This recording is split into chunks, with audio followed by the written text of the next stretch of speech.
Perkenalkan, nama saya Hafid Ilham Karisma. Di sini saya akan menjelaskan tentang familial short stature. Perawakan pendek atau short stature merupakan suatu kondisi di mana tinggi badan seorang anak kurang dari persentil 3 atau di bawah garis minus 2 standar deviasi dari kurva pertumbuhan yang sudah disesuaikan dengan umur dan juga jenis kelamin. Mendiagnosis short stature atau perawakan pendek bukanlah merupakan suatu diagnosis akhir, akan tetapi merupakan suatu langkah awal untuk menentukan apakah short stature atau perawakan pendek ini diakibatkan pada kondisi fisiologis ataupun patologis. Prevalensi short stature atau perawakan pendek di Indonesia mencapai 37,2% pada balita, 30,7% pada 5-12 tahun, 35,1% pada usia 13-15 tahun, dan 31,4% pada usia 16-18 tahun. Nah, di sini kita nanti akan membahas lebih lanjut tentang familial short stature. Tapi sebelum itu kita perlu mengetahui rumus untuk menghitung mid parental height. Nah, fungsi dari mid parental height ini adalah untuk menentukan potensi tinggi genetik seorang anak. Nah, mid parental height sendiri dirumuskan dibagi menjadi dua. Yang pertama untuk anak laki-laki dan juga yang kedua untuk anak perempuan. Untuk anak laki-laki sendiri, rumusnya adalah tinggi badan ayah dalam sentimeter ditambah tinggi badan ibu ditambah 13 cm, lalu dijumlahkan keduanya, lalu dibagi 2. Untuk anak perempuan, rumusnya adalah tinggi badan ayah dikurangi 13 cm ditambah tinggi badan ibu, lalu dijumlahkan keduanya, dan dibagi dengan 2. Nah, setelah kita mengetahui mid parental height, lalu kita bisa menentukan potensi tinggi genetik. Potensi tinggi genetik rumusnya adalah mid parental height plus minus 8,5 cm. Untuk mendiagnosis family short stature, kita perlu melakukan anamnesis, pemeriksaan fisik, dan juga pemeriksaan penunjang.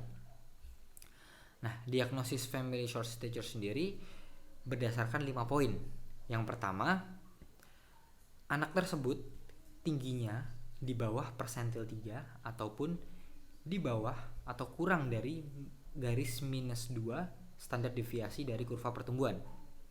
Lalu yang kedua, tinggi badannya atau tinggi badan anak tersebut sesuai dengan potensi tinggi genetik. Lalu poin ketiga adalah usia tulang sama dengan usia kronologis. Nah, di sini apa maksudnya?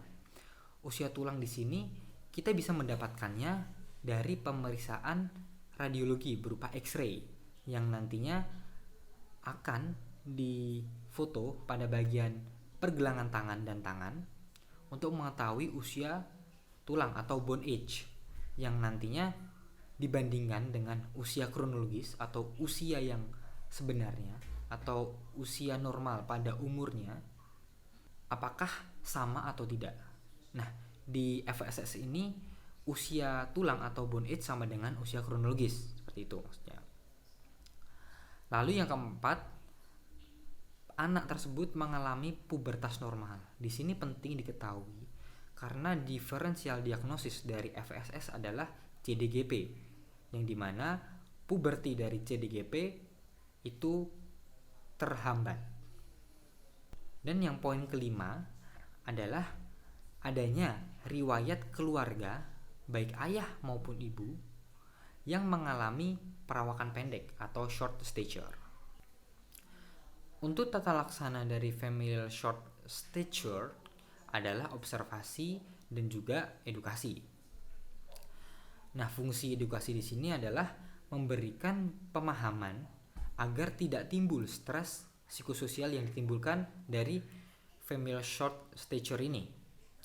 Nah, akan tetapi jika nantinya anak menderita depresi karena stres dari FSS tadi, itu bisa diberikan intervensi berupa terapi hormonal testosteron, bisa menggunakan atau secara oral menggunakan obat oxandrolone dengan dosis 5 mg per hari, atau injeksi testosteron secara intramuskular dengan dosis 50 sampai 100 mg per bulannya. Baik, demikian penjelasan dari saya mengenai familial short stature. Saya Hafid Ilham Karisma mengucapkan terima kasih.